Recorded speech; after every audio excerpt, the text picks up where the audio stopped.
As Henry Ford said, when everything seems to be going against you, remember that the airplane takes off against the wind, not with it. And in those moments, if rather than panic, if rather than letting your mind run away from you, rather than getting bitter or angry or frustrated, if you remember in those times that forcing yourself to push through it, forcing yourself to find the opportunity, forcing yourself to find the lesson in that, is going to be the very thing that gives you lift. It's actually constraints, it's having restrictions, it's having difficult times. Those are the things that allow people to really find and tap into the thing that's going to allow them to achieve what they want to achieve, because it's going to push you. And I know that's never fun. That's not what anybody wants to hear, but the reality is, if you want to achieve something great in your life, you've got to be going into the hard places. You've got to be facing down the difficult things. You've got to be going down that road that is intrinsically difficult. It's untamed, it's wild, and in that sense that it's coming after you, in that sense that you've entered truly hostile territory, in that is the very thing that's going to lift you up and allow you to do what other people haven't done. There most certainly are times when we feel like that, when you say, I don't have any idea what's with those deadlines. And I lost a car, lost a home, lights were cut off, telephone was cut off. All of those things are going to happen to you at different points in life. Now, the question is, what does it really mean? It really doesn't mean anything. It's not important at all. It's just a temporary inconvenience, because all of those things can be corrected. And it's a part of the process that we all go through. Now, the challenge is, in the midst of all of these things, I guarantee you that there will be some intervention. What causes it? I don't know. That will seem like it's supernatural. I'll give you an example. I remember once when I lost my job, when I was fired out of broadcasting, September 18th, I'll never forget, 1978. I was behind in my house notes, and my house was up for foreclosure. I did everything I could. I had borrowed as much money as I could borrow. I had talked to family members and friends. I did everything I could, and I couldn't get enough money. Being unemployed for several months, I wanted that house. Each thing that is wrong with you has to be a focal point. You can't look at this gigantic list and say, I gotta change all this shit. My God, this is crazy. No.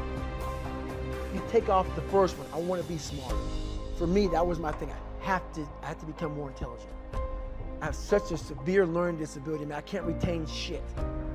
I had to now get that one thing and then strategize in that one problem. How can I do this? I'm not gonna learn like you. I'm not gonna learn like anybody else. How am I gonna figure this out? So I then figured out, okay, where are my strengths here? Where are my weaknesses in learning? All right, man, how am I gonna do this? And I figured out a way to do it by just strategizing. So how I learn to this day, if I have a big manual to study, I will have to get a bunch of spiral notebooks from the daggone store, and each page, I have to write each page out, maybe 10 times. So there was a 1,000-page dive manual that I got 18 months before I went to dive school. Most people, I'm not smart, I'm gonna go see if I can pass this test. I realized, hang on a second, I'm not smart. How can I get past this? How can I get through this obstacle? I need to acquire this book 18 months in advance, because it could take me 18 months to write down each page over and over again, to then put it to memory. So when the question came up, I had written that question so many times down on paper that I can recall, okay, page 71 was where I remember seeing this, and I can recall it that way. And that's how I did it. So you gotta strategize on each problem you have in life. Slowly break down that problem. Don't think about all the problems you have, just one at a time. And before you know it, you fix all these problems, but you cannot focus on all of them, just on the one thing at a time. Most of you won't be successful because when you're studying and you get tired, you quit. And I'm here to tell you today, if you got somebody came to my office the other day crying, I said, look, don't cry to give up, cry to keep going. Don't cry to quit. You already in pain, you already hurt, get a reward from it.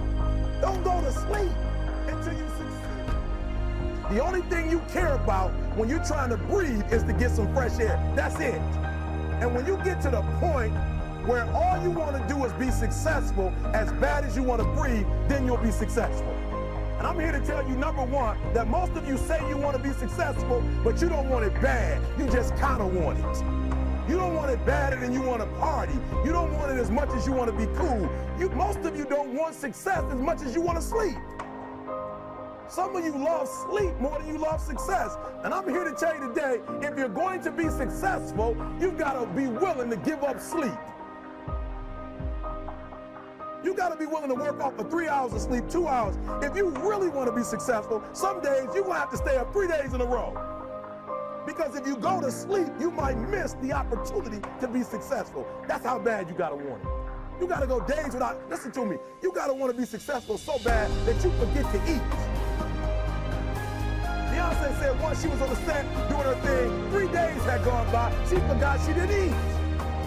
Because she was engaged. I never forget when 50 Cent was doing his movie, I did a little research on 50, and 50 said that when he wasn't doing the movie, he was doing the soundtrack. And they said, when do you sleep, 50? Sleep, he said, sleep. Sleep is for those people who are broke. I don't sleep. He said, I got an opportunity to make a dream become a reality. The most important thing is this, to be able at any moment to sacrifice what you are for what you will become. That's the number 2 thing. You got to catch that one. To be able to, listen to me, at any moment. Some of you can make sacrifices when Monday Night Football is not on. You can make a sacrifice. But when the game come on, for some reason, you just attached to it. For some of you, when your favorite show come on, you can make sacrifices on Sunday when ain't nothing going on. But when your favorite show comes on Monday, bam, some of you focus until the phone ring, and then you like, I gotta answer it. If I don't answer the phone, I'm gonna die. I'm saying to you today that there are some of you, if you give up your cell phone, you would be successful. But your cell phone is more important to you than your success. I'm gonna say it again, I'm gonna hurt somebody. I'm gonna hurt somebody. Some of you need to give up your cell phone because the time you spend on your cell phone could be used for your success. The time you could be using to be successful, you're using it on the cell. And the cell phone is not bringing you nothing but a bill. You're not tired, Eric. Your brain is telling you some dumb stuff. If you were tired, you wouldn't have been able to walk for an hour. Okay, so let's do this. Just run for 2 minutes. I'm trying to help somebody right now go to a whole nother level. The Bible says the reason why you go back to sleep is because you've always gone back to sleep.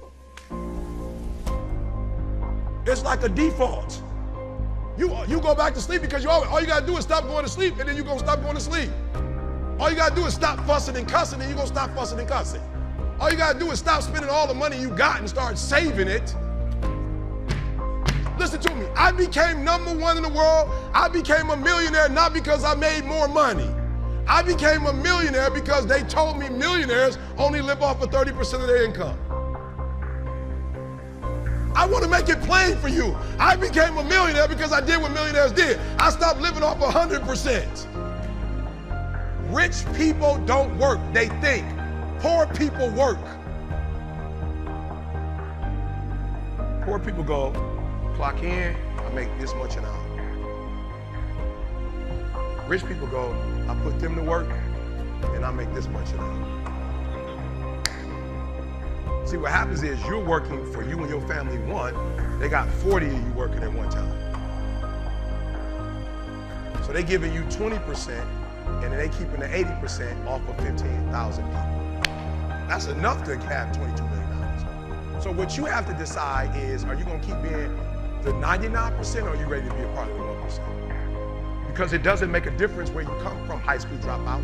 It doesn't make a difference where you come from, GED. It doesn't make a difference where you come from, sleeping in abandoned buildings. It doesn't make a difference where you come from, a 17-year-old mom that got pregnant. It doesn't make a difference where you come from, south side of Chicago. It doesn't make a difference where you come from, pretty much raised in Detroit. It doesn't make a difference where you come from, took 12 years to get a 4-year degree. It doesn't make a difference. You know what makes a difference? What makes a difference is when you become a 99% or a 1%. When I start thinking like, acting